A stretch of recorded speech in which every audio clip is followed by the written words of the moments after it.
जी तो दोस्तों मैं आज एक बड़ी गोल्डन अपॉर्चुनिटी को डिस्कस करूंगा उन लोगों के लिए जो यूरोप जाना चाहते हैं जॉब्स करने के हवाले से, वहाँ का पासपोर्ट हासिल करने के हवाले से। और ये एक बहुत बड़ा चैलेंज है बहुत से लोगों के लिए जो बाहर ट्रैवल करना चाहते हैं, क्योंकि एप्लीकेंट्स ज़्यादा होते हैं, अपॉर्चुनिटीज़ लिमिटेड होती हैं, तो जिसकी वजह से इतने टफ और हार्ड कंपटीशन में बहुत कम लोग कामयाब हो पाते हैं। मैं आपसे बात कर रहा हूँ यूरोपियन यूनियन के एक ऐसे कंट्री की, ऐसी स्टेट की जो शेंजन के अंदर आता है, जहाँ पर यूरो चलता है, जहाँ की बड़ी कम पॉपुलेशन है, जस्ट 2.8 मिलियन पॉपुलेशन है। और ये कंट्री जो है इसका नाम है लिथुआनिया।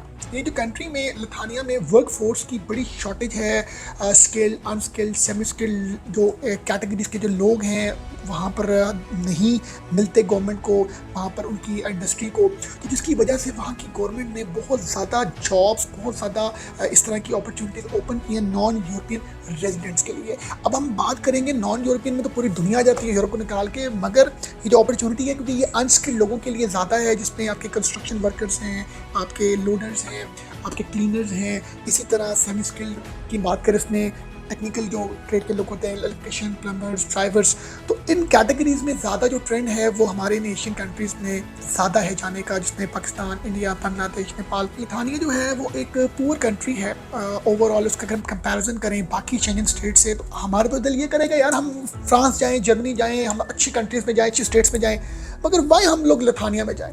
अब ये चीज़ हमारे लिए भी एक बहुत बड़ा प्रॉब्लम है यार। हमें क्या जरूरत पड़ी है ऐसे कंट्री में जाने की जो उतना डेवलप नहीं है, जहाँ पर वेज रेट कम है, जहाँ पर उतनी ज़्यादा हम फाइनेंशियली तौर पर स्ट्रांग नहीं हो सकते। तो अब इसका सोल्यूशन जो है ना वो गवर्नमेंट ऑफ लिथुआनिया ने निकाला, और जो आप और मेरे लिए बड़ा बेनिफिशियल है वो क्या है, वो है TRC, टेम्पररी रेजिडेंट कार्ड। ये जो TRC है ना, ये लोगों को पता है कि कितने कितने अर्से के बाद मिलता है और ये होता क्या है। देखिए जी, सबसे पहले तो आप ये ज़हन में रखें कि आप जब किसी भी दूसरे कंट्री, यूरोपीय कंट्री में जाते हैं ना, तो आपको पहले वर्क वीज़ा मिलता है, वर्क परमिट मिलता है, वो 1 साल का होता है। बाकी मैं आपको शेंजन स्टेट्स की बात करूं, मेजॉरिटी 99%, 30 मोर देन 30 जो स्टेट्स हैं वहाँ पर ये पॉलिसी है कि आपको पहले वर्क वीज़ा मिलेगा 1 साल का। आप उस होमलैंड कंट्री में ट्रैवल करेंगे, फ्रांस, जर्मनी, कहीं पर भी, तो उसके 1 साल के बाद फिर आप मज़ीद अपना उसको एक्सटेंड करेंगे अपने वर्क परमिट को फॉर नेक्स्ट ईयर, तो 2 साल के बाद फिर जाके आप TRC को अप्लाई करेंगे। आप जो है वहाँ पर डॉक्यूमेंट्रीली स्ट्रांग होंगे जब आपको TRC मिलेगा। वर्क वीज़े में तो आप जा रहे हैं उस कंट्री में काम कर रहे हैं, मगर TRC के डॉक्यूमेंट है जो आपको ऑथेंटिक कर रहा है, जो आपको मज़ीद एक स्ट्रॉन्ग जो है वो एक सिक्योरिटी दे रहा है यार कि हाँ अब तुम हमारे कंट्री में मतलब ओवरऑल रहने के बहुत से जो पैरामीटर्स हैं कंप्लीट करते हो। जब आपको TRC मिलता है उसके 3 से 4 साल के बाद मज़ीद आप पासपोर्ट अप्लाई करते हो।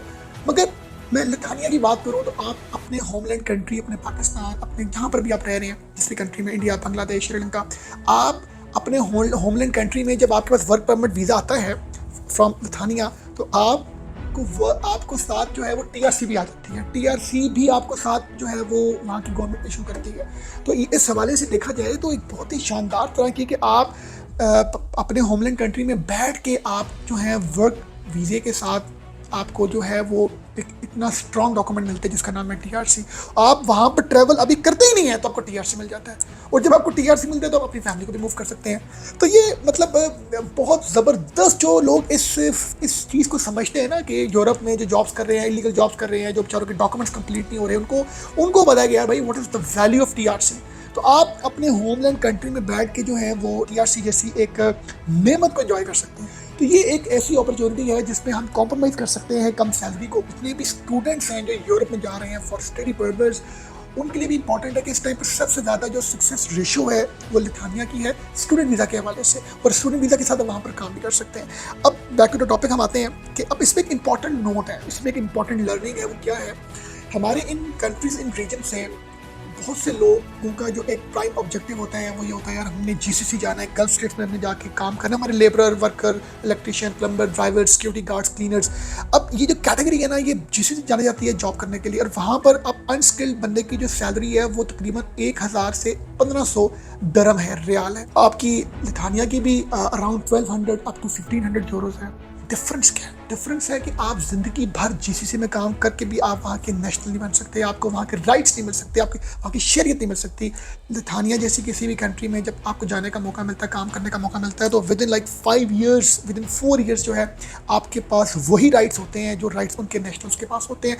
आपकी हेल्थ, मेडिकल, एजुकेशन आपके बच्चों की टोटली फ्री होती है। तो कितना बड़ा एक डिफरेंस है GCC में काम करना और एक ऐसी कंट्री में जो आपको वही राइट्स थे जो उनके प्रेसिडेंट, प्राइम मिनिस्टर के पास है, जो उनकी स्टेट के एक बड़े लोगों के पास राइट्स है। तो इस बारे में हमें अपने थोड़ा माइंडसेट को चेंज करने की ज़रूरत है कि जब कभी ऐसी अपॉर्चुनिटी निकले तो हमें वहाँ पर मूव या ट्रैवल करना चाहिए। अगर हम जीसीसी में काम करने के लिए इंटरेस्टेड हैं या हम जीसीसी में काम कर रहे हैं तो हमें ऐसी कंट्री, जिस तरह कुछ अर्से पहले माल्टा में आई, इस तरह की गवर्नमेंट ने अनाउंस किया, आपकी पोर्चुगल गवर्नमेंट ने की, मगर क्योंकि जब ये अपॉर्चुनिटीज ओपन होती हैं तो इतना जो है वो एक वर्क फोर्स अप्लाई करती है कि वो वीज़ाज लिमिटेड होते हैं और एप्लीकेंट्स मतलब इन लैक्स में होते हैं।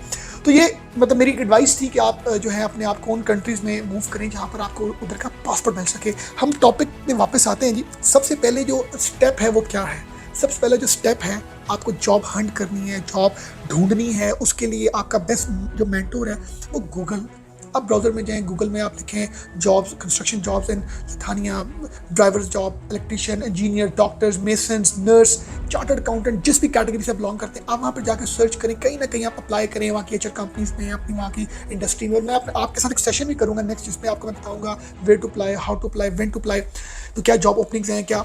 तो अब आपको चाहिए, सबसे पहले आपने जॉब हासिल करनी है यहाँ पर बैठ के। और आपको यहाँ पर बैठ के जॉब इस वजह से मिलेगी क्योंकि ये उनको पता है कि हमें अब ऑनलाइन एप्लीकेशन ही आएंगी और हमने ऑनलाइन जो है लोगों को हायर करना है। हम अब हमारे पास, उनके पास, लथानिया के पास यही एक मोड ऑफ रिक्रूटमेंट है।